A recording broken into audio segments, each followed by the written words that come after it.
आमरीयत की कहानी हमारी जुबानी, रब्त और बेरब्त किस्से, आमरों की मनमानी, जमहूरियत की रेलगाड़ी कमजोर पटरी पर कैसे कैसे डीरेल हुई। किस्सा आमरीयत के 4 अदवार का जो मुल्क के 35 साल निकल गए, जानिए इस वीडियो में। अक्टूबर 1958 मुल्क के पहले सदर सिकंदर मिर्जा ने पहला आइन पहली बार मनसूख कर दिया।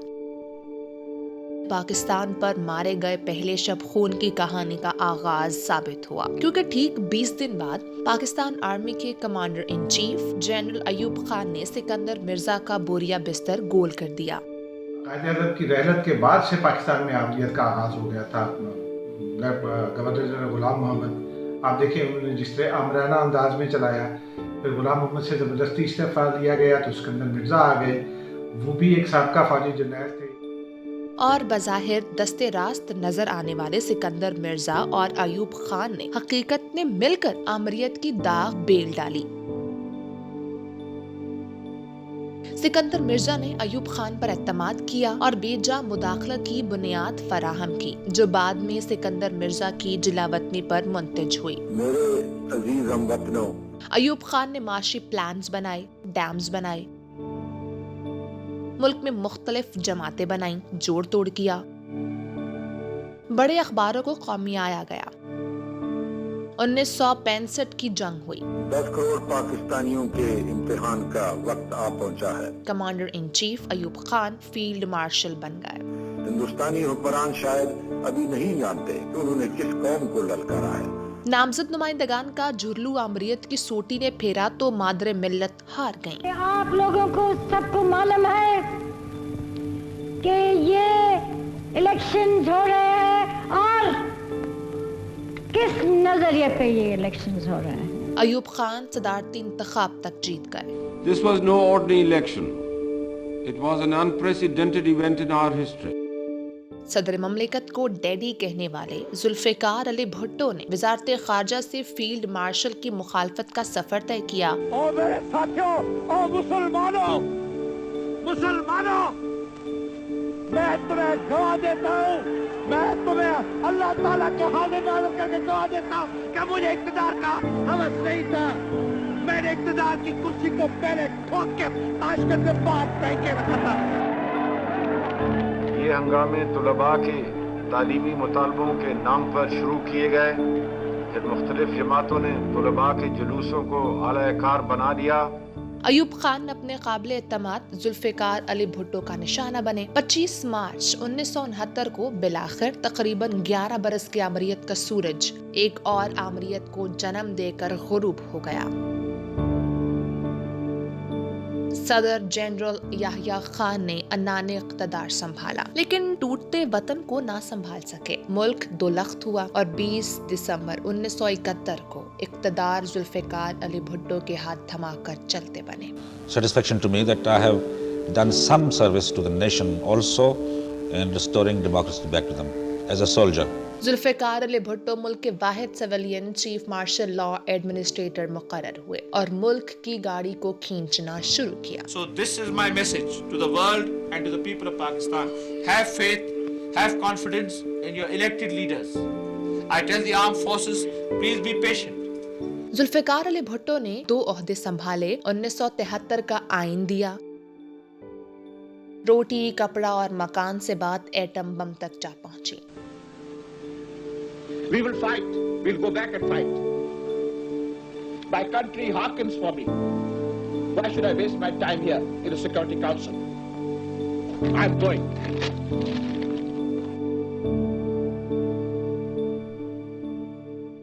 ऑपोजिशन ने एजिटेशन शुरू की। मुल्क गिर तहरीक और फिर हुकूमत से मुज़ाकरात, इंतखाबात को तस्लीम करने से इनकार, जिस पर तकरार डेडलॉक तक आ पहुंची। जुल्फिकार अली भुट्टो के ही तैनात किए मुल्क की बर्री फौज के सरबराह जनरल ज़ियाउल हक ने शब खून से डेडलॉक वाली मेज ही उखाड़ फेंकी। मिस्टर भुट्टो की हुकूमत खत्म हो चुकी है।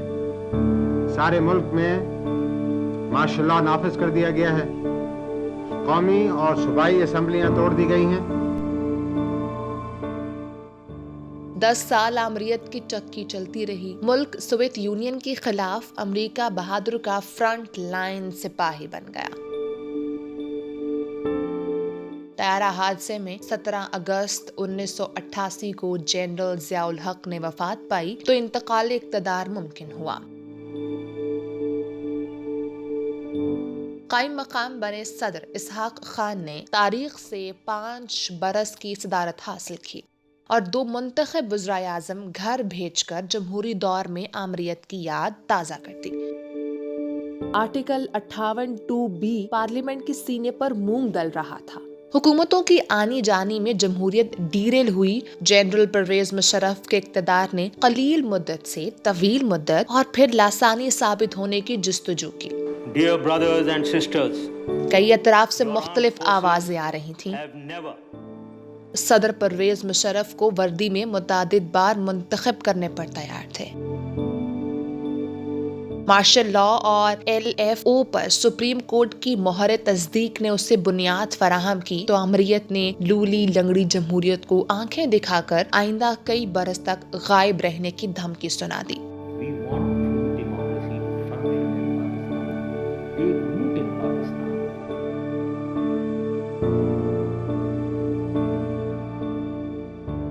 تبھی عامر نے ایک مرتبہ پھر ایمرجنسی نافذ کی۔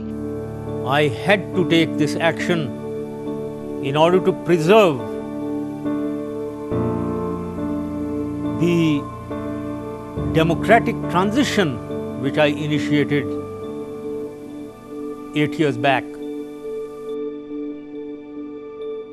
جاری وکلا کی عدلیہ بحالی تحریک ملک گیر احتجاجی تحریک بن چکی تھی۔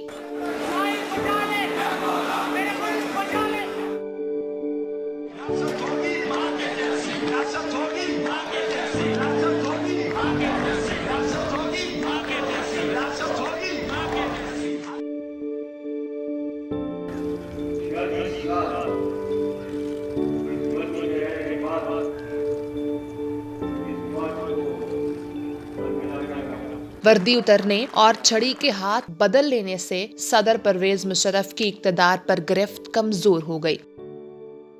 انہی کے آزاد کیے میڈیا کے کیمرے انہی کے خلاف تحریک پر فٹ ہو گئے۔